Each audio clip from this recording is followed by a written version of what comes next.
سلامونه د بي بي سي پښتو ټلویزیون د روغتیا خبرونه ته خراغلی د سینې یا تیو سرطان په خزو کې د چنګاښي ناروغیو یو تر ټولو ډیر پېښېدونکی ډول دی. ډیر کله هغه خزې پرې اخته کېږي چې عمرونه یې تر 500 کلونو لوړ وي، خو ځوانې خزې هم پرې اخته کېدای شي. 0.5 نه تر 1 سلنې پورې نارینه هم له دغې ناروغۍ کړېږي. د تیو چنګاښ یا سرطان کې هم لکه بل هر چنګاښي ناروغۍ غیر نورماله حجرې په اغېزمنو شوو غړو کې په کاواکه ډول وده کوي او په تDومور بدلیږي. که په وخت تشخیص او ونه درملل شي نو دغه تDومورونه د بدن نور غړو ته هم خپريږي او د مرګ لامل هم کېدای شي. د تیو سرطان د نړۍ د هرې سیمې او توکم وګړو کې پیښیږي. د روغتیا نړیوال سازمان د شمیرو لمخې په 2022م کال کې د نړۍ لاروبر 2.3 میلیونه خزې د تیو په سرطان اخته شوي وي او 670,000 یې له امله مړې شوي دي. خو له عمر او جنسیت پرته د سینې پر سرطان د اخته کېدو نور ګواښونکي فاکتورونه کوم دي او خپل خزې څنګه د دغې ناروغۍ په نښو نښانو پام ساتلی شي؟ د تیو د سرطان متخصصه جراح ډاکټره زرغونه ترکیه راته وایي. ډیر فاکتورونه دلته ستا ډیر علتونه ستا چې زه به یو څو علت به تاسو ته وایم. هغه داسې هغه مېرمنې چې ډیر د ناستې کار لري، یعنی فزیکی فعالیت نه لري، کېدای شي په هغه مېرمنو کې دا برست کانسر یا د تیو سرطان پیدا شي. د وزن زیاتوالی یو بل عامل ده چې کېدای شي مخصوصا هغه مېرمنو ته چې له 500 کلو پورته وي یا هغه حالت چې د نور عادت ماوار ونه لري او هغه مېرمنو ته چې کېدای شي د حالت پیدا شي هغوی سي هورمونیک دواګانې اخلي یا پس له 50 کلنۍ نه یا مخکې له هغه نه د دې لپاره چې کوچنی پیدا کړي یا فرضاً هغه فامیلونه هغه مایندې چې کوچنیان نه لري د دغه دواګانو نه استفاده کوي. وراثت یو بل حالت ده چې کېدای شي، یعنی هغه مېرمنې چې په فامیلو کې خویندې یا داسې مور یا انا یا فامیل کې څو نفره د تیو سرطان ولري، کېدای شي هغوی کې هم د وراثت یا جنیتیکي له نګاه دا تکلیف پیدا شي. د هوا ککړوالی تاسو پیږي چې افغانستان کې ته 40 کاله جنگ د کیمیاوي مواد چې شیندل شوي دي، نه یوازې د تیو سرطان امکانات شته بلکې د نورو سرطانونو امکانات ستاسې پیدا شي. نه یوازې هغه مېرمنې چې ودونه کړي دي بلکې اتنجونه کې کېدای شي د تیو سرطان پیدا شي. نو زما خواهش له دې نه دا ده چې دی خپل ځان معاینه کې خپله، یعنی که چېرته دی وګوري چې یو غوټه لري په خپل سینه کې یا داسې افرازات لري له سینې نه چې د اوبو په شکل یا د وینې په شکل وي، دا کېدای شي. یا داسې د سینې پوستکی تغییر وکړي، یعنی داسې د پوستکی د زه به ډیر په عامیانه شکل ووایم لکه د مالټې پوستکی غوندې داسې یو شکل تغییر وکړي او کلک شي، چې هغه حالت کې باید عاجل ډاکټر ته راشي. نو په هر صورت هر وخت چې چېرته یو مېرمنه دا حالتونه پیدا کړو یا داسې یو شی ولید په سینه کې باید عاجل ډاکټر ته مراجعه وکړي. زموږ مېرمنې په ډېر بد حالت کې او ناوخته مخصوصا د تیو سرطان کې ډېر ناوخته ډاکټر ته مراجعه کوي، ځکه هغوی نه پوهېږي چې که چېرته یو غوټه وختي پیدا شي باید ډاکټر ته ولاړ شي او د خپل معاینات وکوي. په همدې خاطر ډېر ناوخته مراجعه کوي او هغه وخت له وخته تیر وي. لکه څنګه چې مو واوریدل که د تیو سرطان پر وخت او لومړیو پړاوونو کې تشخیص شي درملنه یې شونې ده.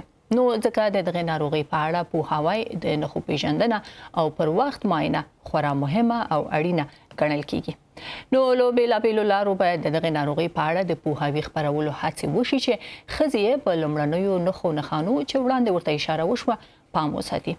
د تیو یا سینې سرطان درملنه که څه هم ژوند ژغوري، خو کولی شي د ستړیا او پړسېدلو مټو په ګډون ځینې اوږدمهاله ستونزې هم پیدا کړي.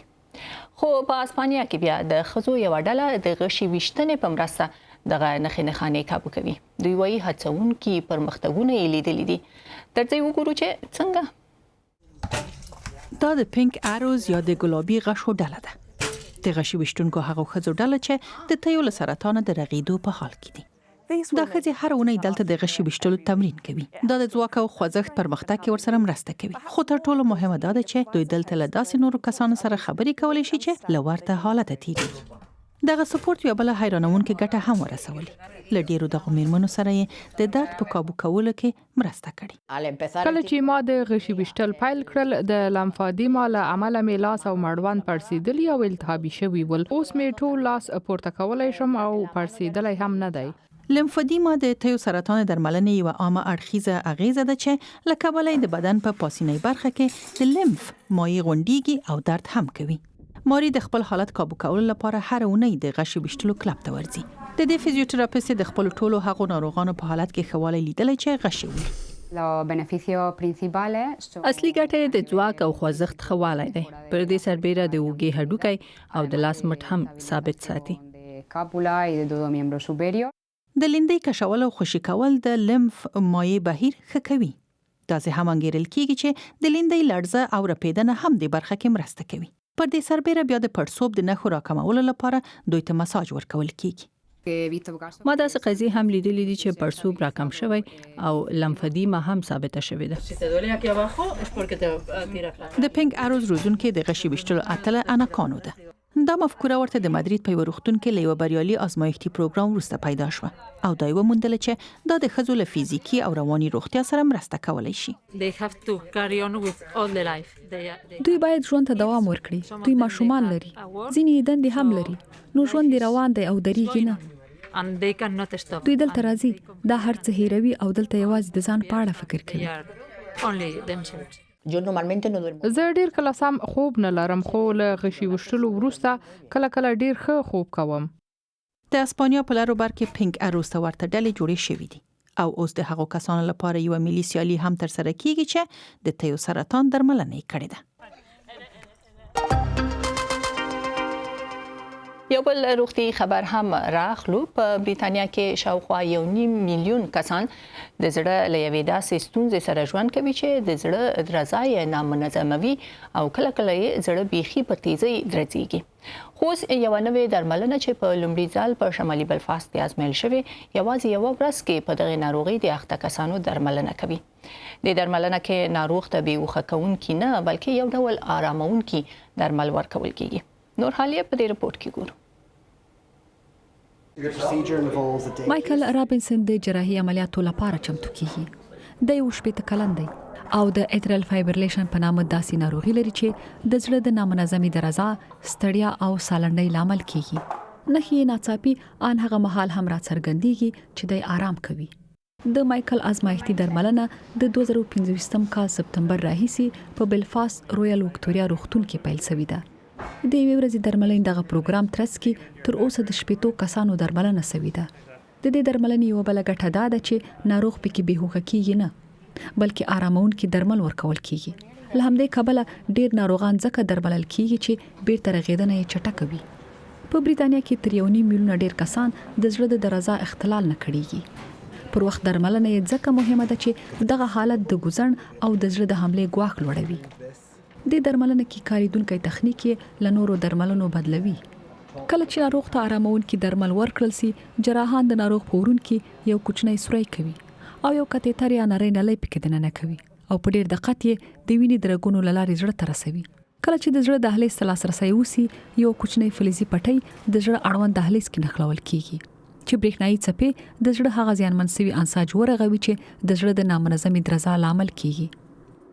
پخوانیو درملونو کې به اغېزمنې سیمې او انساج کنګل کېدل چې کله ناکله به د معدې او هاضمې ستونزې رامنځته کولې. روغتیا پالان وایي د روغتیايي خدماتو د لګښتونو راکمول یو لویه ننګونه ده. په انګلند کې اوس ځینې روغتونونه د دغه درملنې پلي کولو ته چمتووالی نیسي. دا روغتیايي ادارو ته ډېر اغېزناکه تمامېږي. ناروغ هماغه ورځ رخصتوو نو ځکه بستر یوازې د یوې ورځې لپاره پکار وي.